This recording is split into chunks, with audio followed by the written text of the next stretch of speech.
जो देखने की प्रतिक्रिया हमारी होती है उससे तेज सुनने की प्रतिक्रिया होती है। किसी को गाली देते हुए आप देखेंगे तो आप उतना क्रोध नहीं करेंगे जितना किसी ने कान में कह दिया कि आपको किसी ने गाली दिया था। घर टूट जाते हैं, कानों को सुनने से घर टूट जाते हैं, देश टूट जाता है, बड़े बड़े युद्ध हो जाते हैं। ये सब काम करा देता है। और उस कान का निर्माण सुनने के लिए हुआ था। आगे आपको कथा सुनाएंगे कि कान का दोष भगवान विष्णु का भी पीछा नहीं छोड़ा। उनके भी कान से पाप निकल गया, लेकिन भगवान ने पहले ही निकाल लिया अपना, बाद के लिए रखा नहीं उन्होंने। इसलिए वो हम लोगों की बात सुनते हैं। भक्त निरंतर उनका गुणगान करते रहते हैं और वो सुनते रहते हैं। इसलिए सुनते हैं कि एक बार पद्म पुराण में आता है कि नारद जी घूमते घूमते पहुंचे वैकुंठ, और पहुंचे तो भगवान नारायण से कहते हैं कि प्रभु भगवान आज मैं त्रिलोकी भ्रमण करके आ गया। भगवान उठते हैं, नारद जी को गले लगाते हैं, कहते हैं बड़ा अच्छा नारद, बड़ी खुशी हुई, और बताओ त्रिलोकी में क्या चल रहा है। तो उन्होंने कहा कि त्रिलोकी में सारी चीजें अच्छी चल रही हैं, कहीं कहीं आपका भजन सुमिरन है, कहीं कहीं नहीं है। और कुछ भक्त पूछ रहे थे कि भगवान से पूछिएगा कि कहाँ रहते हैं। तो नारद जी ने कहा कि प्रभु आप रहते कहाँ हो, ये सत्य सत्य बता दो। भगवान हंसने लगे। भगवान ने कहा नारद तुम आते हो तो मैं मिल तो जाता हूं यहीं। तो नारद जी ने कहा हाँ, तो मैं जाके उनको बता दूं कि आप वैकुंठ में रहते हैं। तो भगवान ने कहा नहीं नहीं, वैकुंठ मत बताना, क्योंकि मैं वैकुंठ में रहता ही नहीं। नारद जी ने कहा प्रभु अभी तो आप कह रहे थे कि तुम आते हो तो मैं यहीं मिल जाता हूं, और आप कह रहे हैं कि आप वैकुंठ में रहते ही नहीं हैं, पर मैं आता हूं तो आपको वैकुंठ में ही देखता हूं। भगवान ने कहा तुम आते हो तो तुम निरंतर मुझे सुनाते हुए आते हो, श्रीमन नारायण नारायण नारायण की रट लगाते हुए आते हो नारद, इसलिए मैं वहीं मिल जाता हूं। नारद ने कहा कि बड़ी विडंबना है। फिर बाकी भक्त पूछेंगे तो कहां बताऊंगा। अगर आप जोगियों के हृदय में रहते हैं, कहीं और रहते हैं, तो वो स्थान तो बता दीजिए, मैं उनको बता दूंगा, क्योंकि मैं तो घूमता हूं तो मिलते रहते हैं, और आप इतना सहज नहीं है। भगवान ने कहा मैं बड़ा सहज हूं नारद, मैं कठिन नहीं हूं। तो नारद ने कहा तो सही सही पता बता दीजिए, जहां आप मिलते हो अपना एकदम एक्चुअल एड्रेस बता दीजिए प्रभु, जहां हम लोग जो है बता दें, भगत मिल लेंगे आपसे। तो भगवान ने कहा नाहं वसामि वैकुंठे योगीनां हृदयेन च मम भक्ता यत्र गायन्ति तत्र तिष्ठामि नारदः। भगवान ने कहा कि हे नारद नाहं वसामि वैकुंठे, मैं वैकुंठ में नहीं रहता, योगी नाम हृदय नच, जोगियों के हृदय में भी नहीं रहता। हे नारद मम भक्ता यत्र गायन्ति, मेरे भक्त जहां मुझे गाते और सुनते रहते हैं, तत्र तिष्ठामि नारद, वहीं उनके पीछे खड़ा रहता। ये भगवान का वचन है, इसलिए भागवत सुनने का विषय है। अच्छा, प्रामाणिक रूप से भागवत सुनने का विषय क्यों है? ये तो चलिए पद्म पुराण का श्लोक था, हमने सुना दिया। अगर हमारे मन में नास्तिकता है तो हम कहेंगे ऐसा बहुत श्लोक मिल जाता है। प्रामाणिक रूप से क्यों है? क्योंकि रस, श्रवण, जल, द्रव की सभी प्रजातियों का गुण है नीचे की तरफ जाना। द्रव की जो भी वस्तुएं हैं वो नीचे जाते, गहराई की तरफ, गड्ढे की तरफ, ढलान की तरफ। और हमारे शरीर की जो बनावट है मनुष्यों की, वो बड़ी विलक्षण है, बाकी प्राणियों से भिन्न है। 84 लाख योनियों में 4 लाख प्रकार के मनुष्य होते हैं। 84 लाख में 4 लाख प्रजातियां अकेले मनुष्यों की हैं। और उस 4 लाख मनुष्यों में हृदय यहाँ, हमारे जीवन के सारा निर्णय जो है वो मस्तिष्क लेता है, ये ऊपर वाला लेता है। पर सारे सिस्टम को जो गवर्निंग करता है, जो चलाता है, जो स्थिर रखता है, वो हृदय है हमारा। और हृदय हमारे गर्दन के नीचे रहता है। और उसी हृदय में आत्मा निवास करती है, जिसे परमात्मा का अंश कहा जाता है।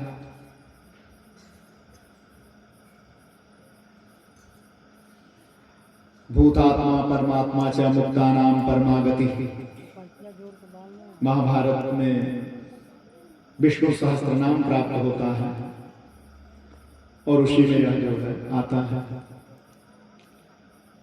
तो भगवान कहाँ रहते हैं? तो हमारे हृदय में रहते हैं। हृदय 1 से 1.25 फुट नीचे है हमारे शरीर में, सिर से नीचे है हृदय। और हृदय में परमात्मा रहता है। और कान हमारे ऊपर है, आंख ऊपर है, इनसे ऊपर मस्तिष्क है। क्योंकि मस्तिष्क में हृदय ही नहीं है, इसलिए जीवन का सारा खुराफात यही करता है। हृदय है नहीं उसमें, इसलिए नवग्रहों में जो मस्तिष्क है वो राहु है। और राहु इतना खतरनाक है कि राहु में हृदय नहीं होता, इसलिए राहु को दयाहीन कहा जाता है, राहु क्रूर होता है। उस तरह जब देखते हैं तो हमारा मस्तिष्क भी दयाहीन है, हमारा मस्तिष्क कभी दया नहीं करता।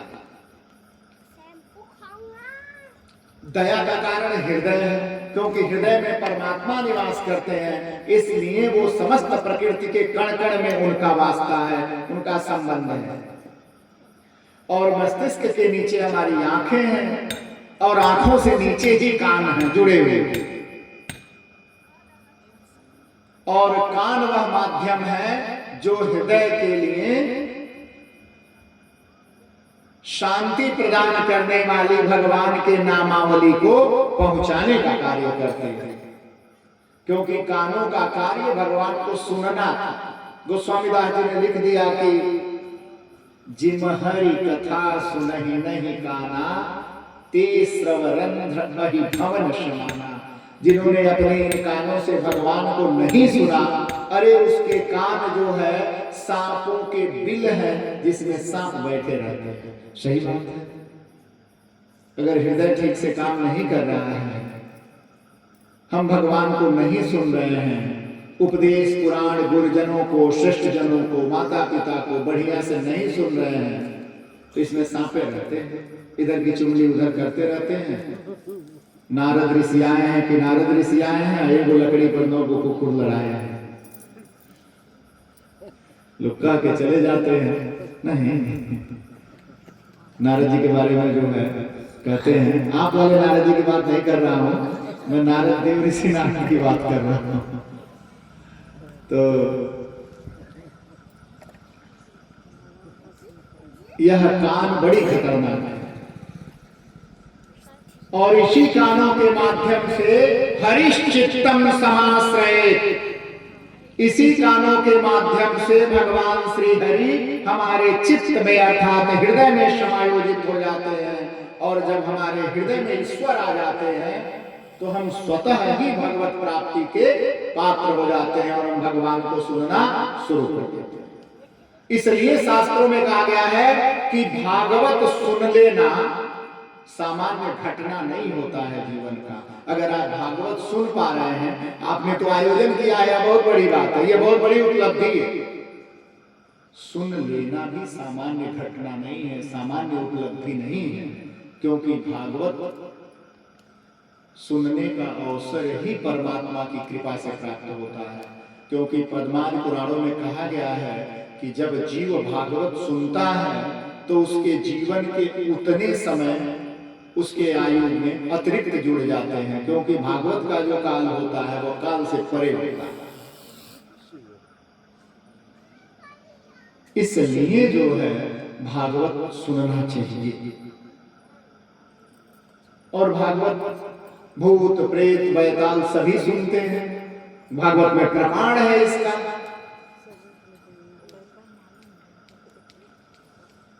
और ईश्वर हृदय का विषय है और मस्तिष्क खुराफात करता है, इसलिए खुराफाती अहंकारी को झुकना पड़ता है। इसलिए ऋषियों ने नियम बनाया कि हमें अगर ईश्वर को प्रणाम करना, ईश्वर की प्राप्ति करनी है तो झुकना पड़ेगा, और झुकने के लिए हमारे मस्तिष्क को ही निर्देशित किया गया।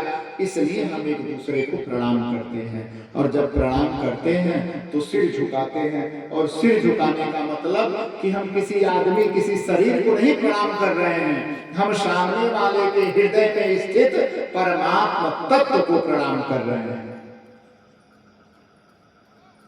एक मस्तिष्क किसी के आगे झुकता है तो वो उस परमात्मा के आगे झुकता है, उस परम ब्रह्म को प्रणाम करता है जो जगत का नियंता है और समस्त प्राणियों के हृदय में निवास करता है। इसलिए कहा गया है उपनिषदों में कि आत्मवत् सर्वभूतेषु, परमात्मा समस्त प्राणियों में आत्मा के रूप में निवास करता है। इसलिए प्रत्येक जीवधारी वास्तविकता में परमात्मा का ही तत्वात्मक रूप होता है। इसलिए जीवन में भागवत का श्रवण, पुराणों का श्रवण करते रहना चाहिए। जितनी बार सुनेंगे उतनी बार कुछ न कुछ तो मिलेगा ही। आपने तो आयोजन किया, और कहा जाता है कि जब भागवत का आयोजन व्यक्ति करता है तो उस दिन से उसके कार्य भगवान खुद करना शुरू कर देते हैं। जब उद्धव जी पूछते हैं भगवान श्री कृष्ण से भागवत के बारे में, तो भगवान यही कहते हैं कि उद्धव, जिस दिन से व्यक्ति भागवत के आयोजन में विचार करता है तो उस दिन से उसका कार्य में जाके खुद करना शुरू कर देता हूं कि इसके कार्य में बाधाएं न उत्पन्न हो। पितृगण प्रसन्न हो जाते हैं। पितृलोक में चंद्रमा के आसपास और ब्रह्मादि लोकों तक गए हुए पितृगण प्रसन्न होकर नृत्य करते हैं कि हमारी वंश परंपरा में कोई भगवान भागवत जी का श्रवण और अनुष्ठानिक कर्म करने जा रहा है। पित्रा वही प्रसन्नता, समस्त पितृगण प्रसन्न हो जाते हैं। और उसी दिन व्यक्ति जब भागवत कथा सुनता है, उसी दिन वो माता के ऋण से मुक्त होता है।